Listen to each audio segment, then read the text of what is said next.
Hello mon ami, j'espère que tu vas bien. Alors aujourd'hui, nouvelle vidéo. Tu as peut-être vu la vidéo d'hier qui t'expliquait pourquoi la micro-entreprise c'était génial en tant que freelance. Et aujourd'hui, on va essayer de créer notre statut micro-entreprise tous les deux. Donc en fait, tu vas voir, je me suis un peu renseigné ce matin et je me suis rendu compte que c'était vraiment pas compliqué. Mais on va faire ça ensemble, comme ça je vais un peu t'expliquer. Et puis je suis pas un expert, mais je vais te montrer comment on fait pour justement créer son statut micro-entreprise. Donc je te retrouve sur mon ordi et puis à tout de suite.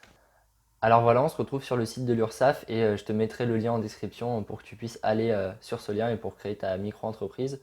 Donc là, on voit déclarer mon auto-entreprise. Donc on clique dessus. Et là, ça charge.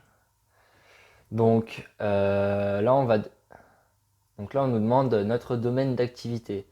Donc soit tu trouves ton domaine d'activité là-dedans, mais c'est un peu galère à trouver. Donc ce que je te conseille, c'est que tu vas dans Je ne connais pas mon domaine d'activité. Hop là. Donc ça va te rediriger. Et là justement, tu mets ton domaine d'activité. Donc moi, je fais de la production audiovisuelle. Production audiovisuelle, voilà, il est là.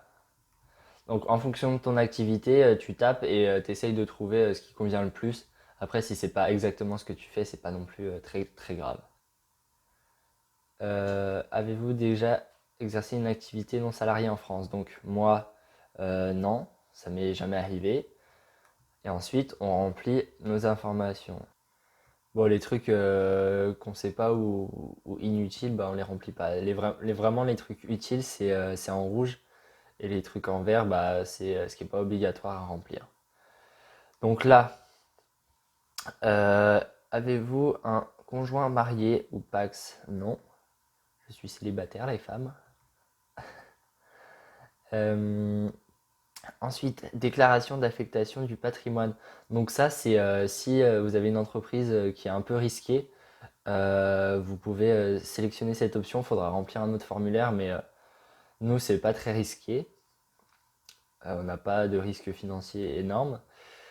Début de l'activité, eh bien aujourd'hui. Tu peux mettre aujourd'hui ou un autre jour, hein. Donc ouais, là, faut mettre autre et préciser sa nature, c'est une activité de type commercial. Voilà. Alors, option de versement trimestriel ou mensuel. Donc ça, c'est comme vous voulez. Moi, je vais laisser sur trimestre. Ensuite, numéro de sécu, c'est sur votre carte vitale. Exercez-vous une autre activité? Alors non, je suis étudiant, donc non. Sélectionnez votre régime d'assurance maladie actuel. Euh, je mettrai autre parce que je sais pas. Merde, c'est quoi mon régime d'assurance maladie? Euh, Bon, c'est une case en verte, donc je sais pas c'est quoi mon autre régime d'assurance maladie. Du coup, j'ai l'impression que c'est pas obligatoire de remplir. On verra s'ils me font chier avec ça. Alors oui, là c'est important.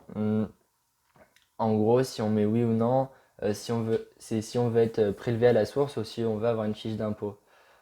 Donc moi je trouve ça vraiment plus pratique d'être prélevé directement à la source, donc je vais mettre oui. Ensuite, adresse. Donc soit on a un local commercial ou soit on fait ça chez soi, donc moi je vais mettre domicile personnel. Et l'email, de toute façon ça c'est des trucs facultatifs, mais autant les mettre. Donc ça c'est si on veut pas être dans les statistiques, mais ça je m'en bats les couilles.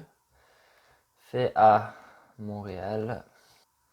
Donc là on note notre adresse email justement pour qu'il nous envoie le dossier. Putain, c'est quoi ces codes de merde? J'arrive même pas à lire. Est-ce que c'est bon? Tac, tac, tac. Ok, donc ça, soit j'enregistre provisoirement et on a 30 jours pour modifier son dossier, mais bon, autant le faire directement. Validation. Paf. Oui. Avez-vous un justificatif d'identité au format électronique? Oui, je peux avoir ça. Donc voilà, on était resté là, et là il demande justement de télédéclarer une pièce d'identité, enfin un justificatif d'identité avec comme quoi j'atteste sur l'honneur que la copie de cette pièce d'identité est conforme à machin. Donc je vais le faire. Ensuite, il suffira juste de déposer ce document, de dire je déclare sur l'honneur. Alors voilà, j'ai déposé ma pièce justificative, je déclare sur l'honneur, machin, et là, télé déclaré. Je clique, voilà. Donc voilà, en fait j'étais un peu perdu, mais ce qu'il faut faire. Donc là, on a notre récapitulatif de déclaration, et là, on a visualisé et imprimé. Donc on, euh, on télécharge et on imprime sa déclaration, justement. On la signe, on lit différents documents. Par exemple, moi je vais faire une demande d'ACRE, donc je vais lier aussi ce document et on l'envoie directement à l'URSSAF qui s'occupe de justement traiter le dossier. Donc une fois que tu as fini ta déclaration, tu l'imprimes, tu la signes, tu joins les documents et puis tu l'envoies par la poste directement à l'adresse indiquée. Donc moi, mon centre de formalité des entreprises, c'est dans le Rhône, URSSAF régional de Rhône-Alpes, enfin bon bref. Et il me reste juste à envoyer tout ça et puis normalement ça devrait être bon. Donc voilà, au final j'ai fait ma déclaration micro-entreprise. Comme tu l'as vu, c'était vraiment pas compliqué, en 10-15 minutes tu peux torcher le truc quoi, vraiment. À la fin, il faut que tu imprimes les documents, que tu lis certains documents. Par exemple, là je dois faire une demande d'ACRE vu que j'ai moins de 25 ans. Et tu envoies ça par courriel à l'URSSAF de ta région. Et voilà, c'est aussi simple que ça. Donc si j'ai du nouveau dans les démarches administratives, je te tiens au courant. En attendant, j'espère que cette vidéo t'a aidé. N'oublie toujours pas, like, partage et abonne-toi. Et moi, je te retrouve demain pour une nouvelle vidéo. Allez, peace!